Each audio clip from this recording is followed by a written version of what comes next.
Yeah, so hold on. Mateo, Eugene, long time no see. how's it, man? Not too bad yourself. How did you get here so fast? Well, I have 1,200 kilometers of range and 265 kilowatts. In this, Yes, the new Tiggo 7 PHEV. I'm Eugene. I'm Mateo. This is Tiggo, the home of extravagant reviews.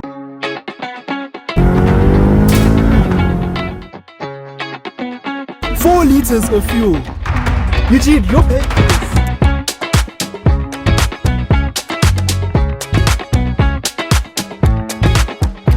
Welcome, you guys, in the Chery Tiggo 7 PHEV.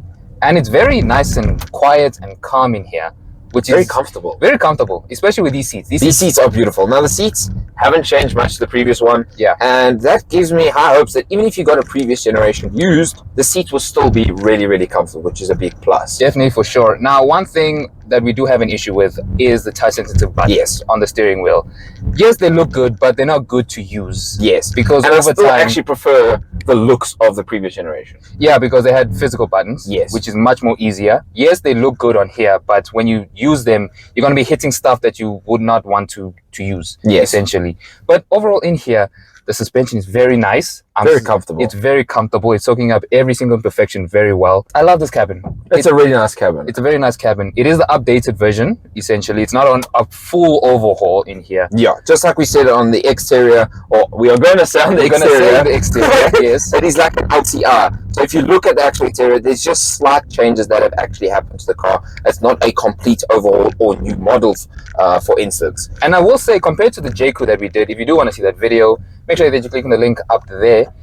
This is a lot more refined. It feels more refined. It I does don't know feel what more it is. refined. Maybe it's just that it's a bigger, more expensive car, but it does feel more refined. Yes. Now, speaking about some of the things in the interior, I do like that this is a physical gear selector, unlike Yes. the Jaecoo had. Yes, Jaecoo because just had a stalk. That had a stalk, which It's is very just a bit confusing to use. Irritated to use. And actually something interesting is to actually start the car and go, you literally get in, put your seatbelt on, foot on the brake, put it in drive, and you can drive off. Yeah, which So is I think once you get used to it, that will be quite easy to use. yeah, definitely. But I'd also like to give a massive thank you again to Chery Indepth for giving us this amazing Tiggo 7 PHEV. That's quite a mouthful for me to say. Yes. But if you want to check out their details, make sure you click the link Down below. Down below. Yeah. Because this car is for sale right there. And more on pricing in a little bit. But one last thing, or a few more things to actually touch on. The AC controls aren't physical buttons, but they are a separate unit. Now, you can use the screen or you can use the separate unit, and it is quite easy to use. So I can forgive them for not having physical buttons, Yeah. because it's not just in the screen. And then speaking about the screen, the tech is really good. Not much changes to the pre-facelift. They've just updated it slightly, made it a little bit more efficient. And it's just easy to use. It's quick. It's efficient. And yeah, I really quite like it. Yeah, but majority is about the plug-in hybrid elements of this Yes, car. the actual tech to do with the engine and the range and stuff like that. Yeah, but it's so smooth, it's so calm. And that gearbox. Air gearbox. The updated gearbox, thank you, Chery, for that. It is better than what the DCT was in the previous generation. And it just... Yes, That was only 20%. that is impressive. That was 20%, and you're already accelerating a little bit faster than the speed limit. Yes.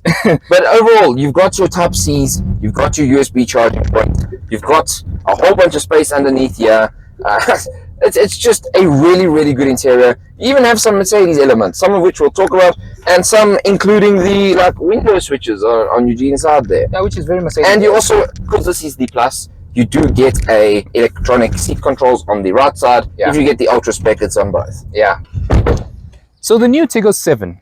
Yes, the new Tiggo 7 PHEV, and I'm here to see what's actually changed about this over the pre-facelift Tiggo 7. Well, we're both here to see what's changed, but majority of it is more of a facelift than an overhaul. Like LCR from BMW, for instance. Yes, like I'll say from BMW, because in front, it's like a Tiggo Cross and a Tiggo 8 were mushed together, and then this is the outcome. Yes, they are very similarly designed to a Tiggo 8. They work really well. They are Tiggo LED technology, obviously from Chery. Yes. And they even pulse when you walk towards the car and it unlocks. That's very cool. Like a BMW, but better. And you don't have to pay R1,000,000. Yes, and so for you that are wondering what this car costs, the car actually starts at just over 600,000 Rand with the Plus trim. Yes. And if you go to the Ultra trim, just under 800,000. And that's inclusive of everything. It's just two trim specs. One is a bit more than the other, but the only real options is things like color. So that's very good value for money. Very, very good value for money. And then if you look down here, this is literally from a Tiggo Cross, and above the fog light, it actually says performance. Which we cannot deny. And if you guys are wondering why we say that, you have to stay tuned for our performance segment. So yeah, just stay tuned for that, because that's not a lie. It's not a lie. I thought It's not a lie. I actually thought it was a lie until we saw. I thought it was a bit cheesy. And then we did some accelerations and people's faces dropped. Yeah. And we were like, okay, it's not a lie. Yeah, and but then, moving on to the side silhouette. Yeah. It's generally the exact same as the pre-facelift. Yeah. A big change is actually the wheel design on this one specifically. They've got a more flat styled wheel to help increase range because it reduces drag. And then if we actually move to the rear 3/4, it's just a slight change in design by the rear window. And then actually at the rear end is where the bulk of the change happened, just like in the front end. And it's mainly with the big rear lights, which are like a Tiggo Cross's rear lights. Yeah, especially on the side, it's actually taller than the pre-facelifts, and majority of the 3/4 section panel is taken from the Cross. Yes. So like this is a mush up of, it is a mush up. It's a mush up of the Cross and the Tiggo 8s. Yes. And then one slight difference to some of the other competitors, for instance, a Jaecoo or Haval, they say PHEV on the back, whereas this actually says plug-in hybrid in bold, which is slightly different. Which is slightly different. And that's another key that gives this away as the facelift. So we are now in the Tiggo 7 PHEV interior. And just to be specific, once again, this is the Plus trim. So it's not the Ultra. The Ultra will get a few more nice things. But this still feels nice. It still feels nice. At the end of the day, we like the previous generation's interiors, even to the smallest car, or one of the smallest cars in the Tiggo Cross. Yes. If you want to see that video, go check it out. Yeah. That car had a good interior. Now this has just gotten better in small ways. Yeah. Those small ways being that this is a performance vehicle. And so now it has carbon fiber running through the dash as well as on the doors. In a Chinese car. In a Chinese cars. I never thought that this day would ever come. Bro, it's crazy. It's not even a supercar. It's got carbon fiber. Weirdly enough, I think it's cool. It adds character to it. It adds character. It makes it slightly different. I mean, it is really a cut price GLC 43 in here. Yes, very much And so. cut price by a lot. Yeah, because the speaker system, the thing that's surrounding there, kind of looks like the Burmester sound system on On the Mercedes, yeah. It kind of looks like that. And this isn't even the top of the range speaker system. In the top of the range car, the Ultra trim, you can get an 8-speaker Sony sound system, which is really good. Yeah. But speaking about the general interior, all the materials are nice. So you've got your leather on here, your soft touch on your dash, the leather on your doors, your beautiful leather seats, and the leather steering wheel, of which we've already spoken about. I'm not going to mention these haptic feedbacks again, because otherwise I'm going to go on a long schlep about them. Yeah, we already spoke about them. Yeah. As well as we've already spoken about here. But the infotainment system is really efficient, really quick. Yeah. They fixed a few things on it, not much has changed. And then you've just got general things.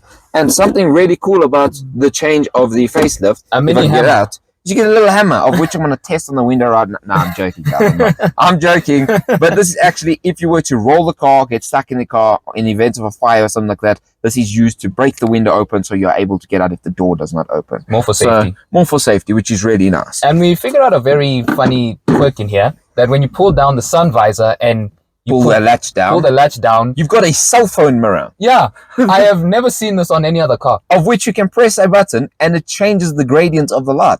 So if you go on your 1,000-kilometer journey, of which this can do, put your child in the front seat and they'll play, and they won't bother you asking you, are we there yet, for the whole journey. And you know what's interesting? An S-Class doesn't have that. And S-Class doesn't have it. And that's like 4 million rand more. Now, obviously, being a Tiggo 7 and a mid-size SUV, the car has to be practical. It doesn't have 1,000 kilometers range for you not to take any stuff with you to Durban. And so coming to the rear end of the car, you can see that the Tiggo 7 actually has a boot capacity of this when the seats are up. And when the seats are down, it has boot capacity of this. And when you compare that to something like the Haval H6, a rival of it, which has this much capacity, or something like a GLC, which is double the money for a similar spec, it has this much boot capacity. But overall, you can see it is a really practical car. It's got a lot of space and a lot of space inside the actual car. So it gets a thumbs up from me. And starting us off with a bang, we are in the Tiggo 7 PHEV, which is a 1.5 litre 4-cylinder with Chery super technology hybrid.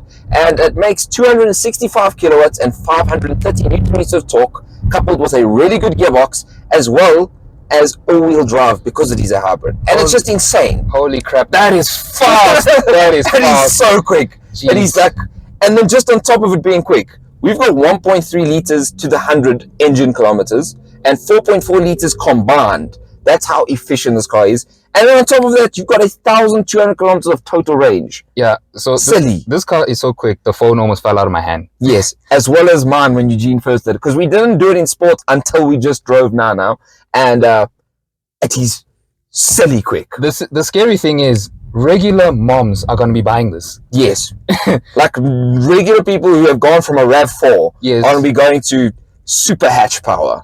Like really, you can't compare this to just a regular GLC, for instance, anymore. You have to compare it to something like a GLC 43. Yeah. And this is half the money of that. I mean, if you put a foot down, it wants to wheel spin it is so quick. And yet Because it's a that four-wheel instant drive. torque. Yet it's the four-wheel drive car. Yes, it's just, it's mind-boggling, to be honest. It confuzzles the mind a bit. It really does. It's confuzzling my mind. And I mean, the steering's actually quite weighted. It feels quite good when you're actually driving. Now, it won't handle anything like the GLC 43 does, but taking it through a corner now, it doesn't handle too bad. Yeah. It manages itself well, and you put your foot down, and it just goes. Like, this thing is warp speed. It is so quick. It's so surprising. And then it's so easy. You literally, from a tap of a button, go into EV from HEV, you switch it, goes into eco mode as soon as you put in EV, and now, just like that, you're saving fuel. It's a regular SUV again. It's a regular SUV again. This thing is mad. This thing is mad, yo. The acceleration. It's so fun. This is for the dad whose wife said, well, now we've got children, you cannot have your sports car, your hot hatch. You need a family car. Come and get this. Come and get this. This is the best way to get into an affordable super SUV. Yeah, but we'll join you guys when the blood has come back from the back of my head to the front of my head. Well, after that joyous, confuzzling, brain-melting ride, Yes, I'm lost for words. I am at a loss for words. This thing is so powerful. Yes, dads out there, if you want a sporty SUV that's a bit of a sleeper, This is a sleeper. come and look for the Tiggo 7. Yeah. I mean, we said it's like a GLC 43 on a budget. It's like half the money of that car. Yeah. And that car is also a 4-cylinder hybrid. Yeah. We will drive one. So Mercedes South Africa, give us one of those cars. But anyways, we're talking about cars that are half the price of that one. And while this performance badge actually makes sense now, It makes total sense. it makes total sense. It is insane. You know, compared to the Jaecoo, wow. I don't know why this thing felt so much quicker. I don't know. Because it only has like, what, 10 kilowatts It more? has 10 kilowatts more. So it's like 20 horsepower more. It's like insane. And we were just discussing this. Now this is the end of the video, but we were discussing this beforehand. Yeah. That it's so mad how the Chinese have come in. It almost doesn't make sense that the average SUV from China now has 250 kilowatts at 1,000 plus kilometers range. Bro, the average Joe bloke can just walk in and buy this. You don't get buy it. You don't need experience anymore for performance like this. Yeah, you don't. Which I don't know if it's a hazard or if it's just fun. Maybe both. It might be a bit of both. So the moms that haven't experienced it, come and experience it, but just take some caution when putting your foot down. Yeah, be careful. And the dads who want something performancey but can fit your family inside of it, this is the bar for you. Yeah, so we hope you guys enjoyed. Thanks again to Chery Indepth for giving us this amazing Tiggo 7. If you want to check out their details, click the description down below. And yeah, there's more of these coming in the future. Like, comment, subscribe. We'll see you next time. Goodbye.